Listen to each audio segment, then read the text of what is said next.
la présence, elle est pas que sur les réseaux. Le mot écriture, si je devais résumer, c'est ça qui est le cœur de mon business. Une grande partie qui est liée au fait que moi j'écris, puisque j'écris des livres, et une autre partie qui est liée au fait que je fais écrire à travers des ateliers ou des accompagnements individuels. Et voilà, ça tourne toujours autour des mots. Je suis allée sur les réseaux sociaux au moment où j'ai créé mon entreprise, sachant que je l'ai créée en 2011. Et j'ai tout de suite été sur les réseaux sociaux, à l'époque sur Facebook. Et en fait, régulièrement, j'étais un peu sur des montagnes russes avec les réseaux sociaux, parce que j'avais des phases où j'étais hyper enthousiaste, hyper présente, hyper active et ça me convenait et ça me rapportait. Alors, ça a créé des rencontres. J'ai eu pas mal de clients aussi, de clientèle aussi par les réseaux sociaux. Et puis, d'autres périodes où c'était un peu déprimant parce que soit il y avait des raisons extérieures qui faisaient que les fils devenaient déprimants où je ne supportais plus les discussions stériles entre les gens qui s'engueulaient. Ou alors, moi, je me sentais oppressée par les publications des autres, enfin, tout ce qu'on peut vivre en fait sur les réseaux sociaux. Et à tel point que j'ai fini par arrêter Facebook, alors que c'était franchement une source, au niveau business, ça fonctionnait quand même pas mal. C'était trop intrusif en fait. Et j'ai arrêté en fait de manière progressive. Et en fait, je me suis rendu compte qu'il se passait rien de spécial.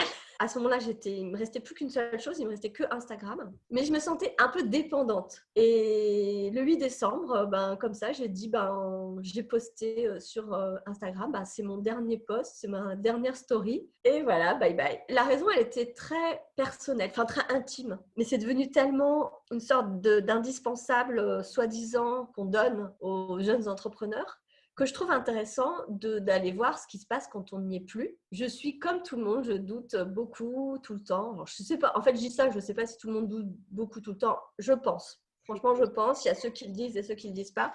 J'ai aucun problème à le dire. Je doute énormément. En revanche, j'ai cette capacité à faire malgré le doute. Je préfère me planter d'avoir fait quelque chose que d'imaginer tout ce qui aurait pu se passer sans le faire, parce que je trouve que c'est dommage en fait de fantasmer. Principalement, le dernier doute, et celui qui reste un petit peu encore aujourd'hui, c'est de rater quelque chose. Il y a quand même des personnes que je suivais, qui m'apportent vraiment des choses intéressantes en termes de ressources, en termes d'informations, d'idées. Depuis 2 mois, je ne peux pas dire que j'ai vu de différence, enfin en tout cas, ni en termes de type de client, ni de ce qu'ils me demandent. Je pense que la majorité des gens qui viennent pour travailler avec moi ne viennent pas directement des réseaux sociaux. Ce sont des gens qui me suivent depuis un petit moment ou qui ont été recommandés, enfin à qui j'ai été recommandée. J'ai quand même beaucoup de business majoritairement par ma newsletter.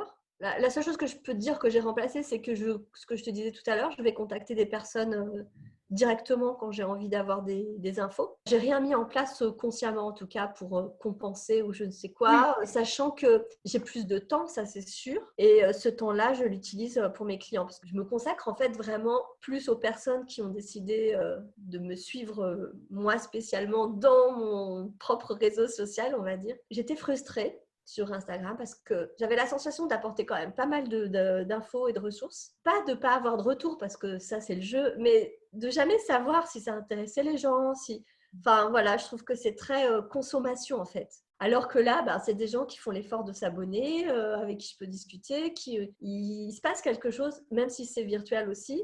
La relation, elle est beaucoup plus forte. C'est-à-dire que quand j'étais salariée, c'était vraiment très compliqué pour moi de séparer les deux. Et ça me rendait malade.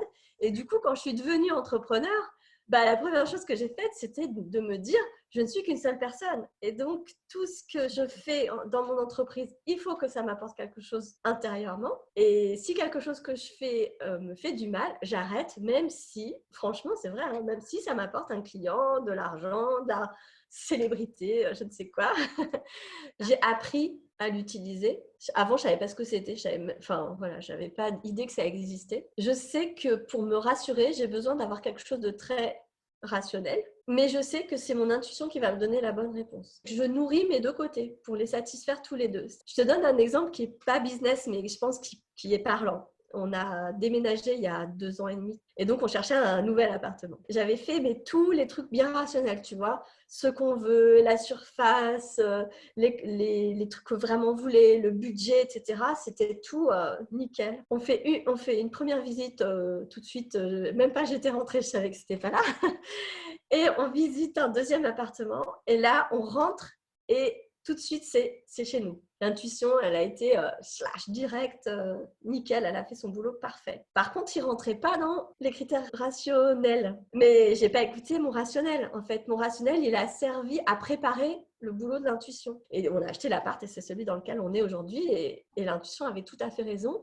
Et le rationnel n'avait pas raison parce qu'en fait, on était capable de payer plus que ce que je croyais. Donc voilà. Dans mon business, c'est pareil. C'est-à-dire que je réfléchis beaucoup en termes rationnels parce que ça apaise en fait des angoisses que je peux avoir. Et du coup, quand j'ai une intuition, elle a toute la place pour venir se poser et je me dis, OK, bon, je peux y aller, je tente. Je pense que toutes les intuitions sont bonnes, c'est-à-dire que parfois, je la suis et ça donne rien, mais en fait, ça m'apprend quelque chose d'autre.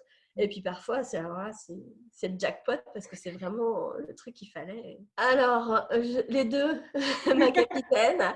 Bon, après, est-ce qu'on peut être pour ou contre? Chacun fait ce qu'il veut, c'est toujours ma philosophie. Je vais dire que je suis contre parce qu'en fait, communauté, moi, ça me parle pas trop. Je suis pas très communautaire comme personne. Je suis assez solitaire. Et en même temps, je suis pour parce que je pense qu'on réussit au sens on avance ou on s'accomplit jamais seul, en fait. Si on écrit, on a besoin de personnes qui nous lisent. Si on coach, on a besoin de personnes qui ont besoin d'être coachées. Si on a décidé de s'occuper de sa famille, on a besoin de sa famille parce qu'on ne va pas s'occuper de rien.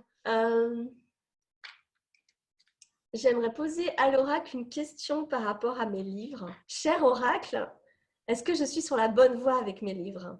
L'attraction des opposés. Ah, ça me va très bien. J'adore.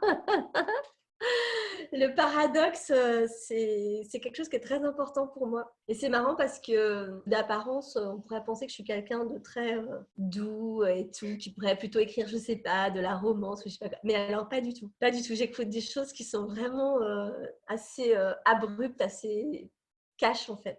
Donc, merci, cher oracle. Je suis confirmée dans mon envie d'écrire. Chacun sa croix. Et tu sais, il y a un petit moment, dans un podcast, j'écoute 1 milliard de podcasts, la podcastrice posait comme question à la personne qu'elle recevait, si il te restait que 20 minutes à vivre, mais que tu avais la possibilité de passer à la télé devant 1 milliard de personnes et que tu pouvais avoir une affiche, qu'est-ce que tu mettrais comme message? Quand j'ai entendu la question, tout de suite m'est venu « démerdez-vous ». Donc voilà, chacun sa croix, c'est ça.